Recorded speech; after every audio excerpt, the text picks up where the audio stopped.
Hello,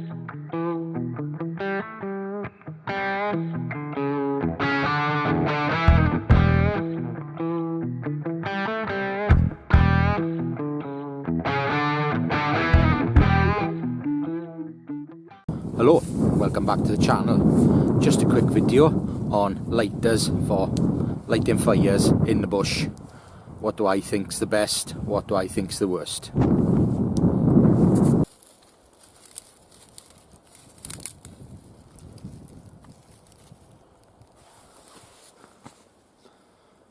I'm going to use my new X-Attack.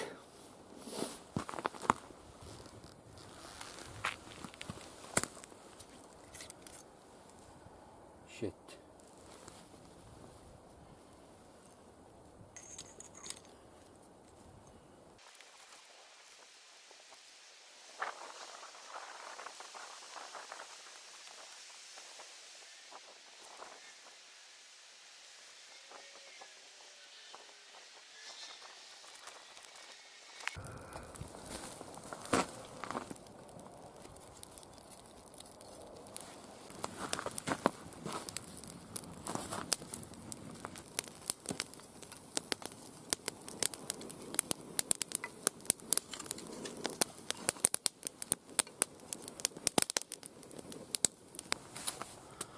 While my kettle is boiling and my fire is getting established, I thought it's a good time to talk about lighters. You know, as a lot of people think, oh no, lighters aren't bushcrafty enough. But they're nice and easy. And if you're doing it for real and not just practicing and playing about, well, I certainly carry a lighter on me. Well, I've got 4 of them with me now. I've got a little Bic. I've got the plasma, whatever you call it, lighter.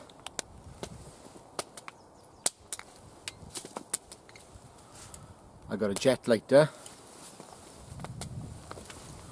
and obviously my X-Attack petrol lighter, which I just lit the fire with. I'll go through their pros and cons and then do a little demo. Pros and cons with this one first. You need petrol for it for a start. You can't overfill it, or like me, it's going to leak a lot. So when this runs down, I'm going to take Dave Canterbury's advice and just fill 2 caps of that full in it. But I'm not going to put any more in it now until it runs down. It's okay in the wind, but it's not brilliant. Like anything, you know, you've got to use your body or whatever to shelter when you're lighting your fire. But what I do like about it is you can hold it back here and stick it in, and that to me is the plus with this. And because of the O-ring, it's obviously waterproof, so a good survival lighter. This thing, it'll only light good small dry tinder, but what's good about it is you can recharge it in the field. Most of us now, we go camping, we take a battery pack with us, fill our phones up. Yeah, I know it's sad, but we all do it. There's very few modern guys probably don't carry a battery pack. And the 2 lanterns I've got, if you watch the previous video, the Chinese lanterns, they're excellent. You can recharge it off that as well, so all you need is a USB cable. That's the only plus for this as a bushcraft woodland stroke survival lighter, is the fact you can charge it. But that basically is a ferro rod. It's as good as a ferro rod.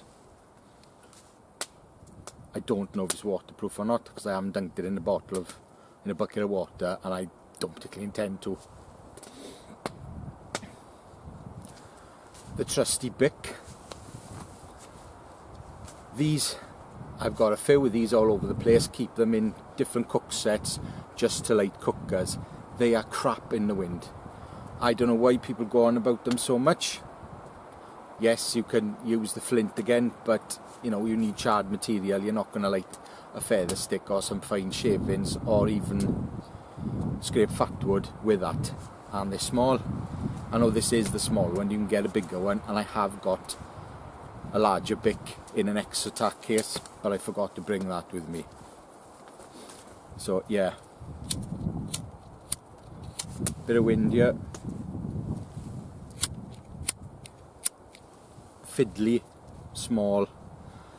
No, I don't think that's any good as a lighter for bushcraft and survival. I'm gonna get killed for that, but I don't rate it.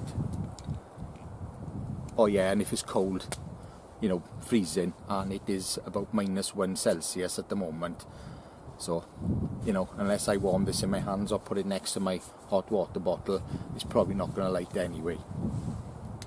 And the last one is my favourite, and the one that most people don't like, the jet lighter.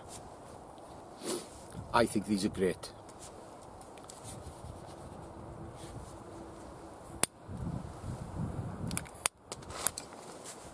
It's lighting, and as I say, it's -1. That flame is good, not particularly good for lighting twigs, but birch bark, shavings, feather sticks, it's perfect. Naked flame, no, it's just too small and too fierce. It'll actually burn through twigs. But it's my favourite, and it's particularly useless when it's wet. Don't get it wet. Simple as put it in a plastic bag, put it in 2 plastic bags. That's my favourite, basically because I will always look for small tinder and that'll light it when things are dropping, you know. There we are. So that's what I think about lighters, and I'm completely opposite to most people.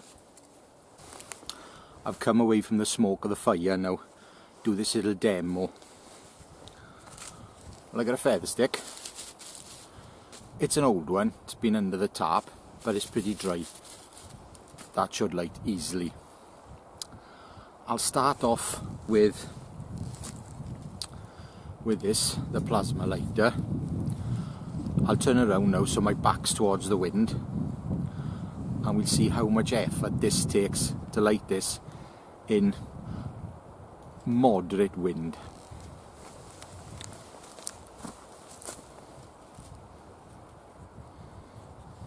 Ideally, I'd make some really small shavings to take this, but we'll see just as a general feather stick.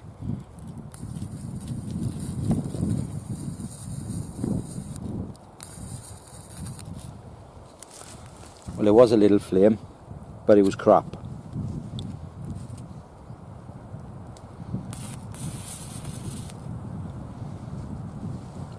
Well, it lit, but it went out. Wind. Let's try the Bic.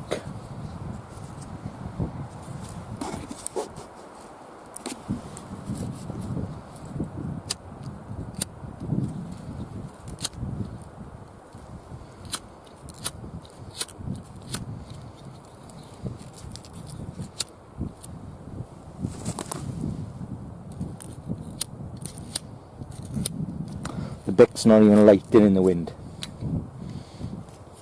A jet lighter.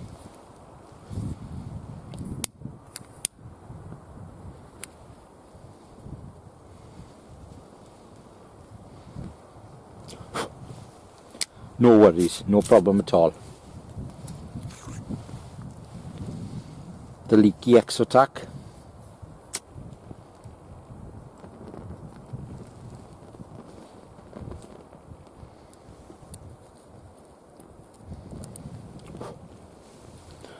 Yeah, that was good too.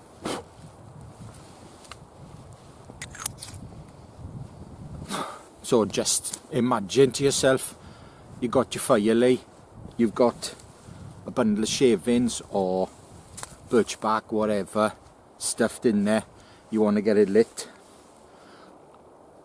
That's crap. Yeah, the bigger ones are a little bit better because you've got more to hold. Really need to take the child lock off, they're useless. That, crap. That, as long as you can keep it warm and dry, excellent.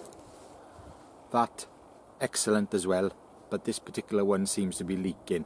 I'm not happy about that, but it can't be helped, still works fine. Thanks for watching. If you took anything from this, give it a thumbs up. If you didn't, don't do anything, because thumbs downs really piss me off. Ta-ra. I've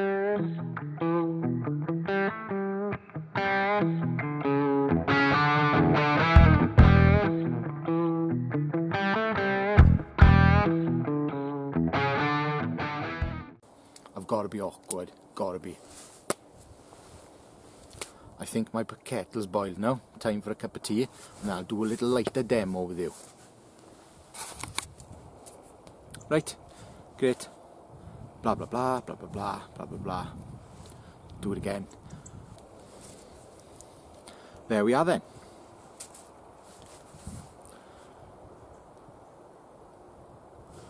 Well, thanks for watching. I hope you took something from that. I could have done it a bit more in depth, but at the end of the day, really speaking, it's good conditions to do it. It's cold, it's windy. Not that windy, mind, but it's cold. You know, I can light that with a ferro rod, no problem at all. Well, you know me, I like ferro rods.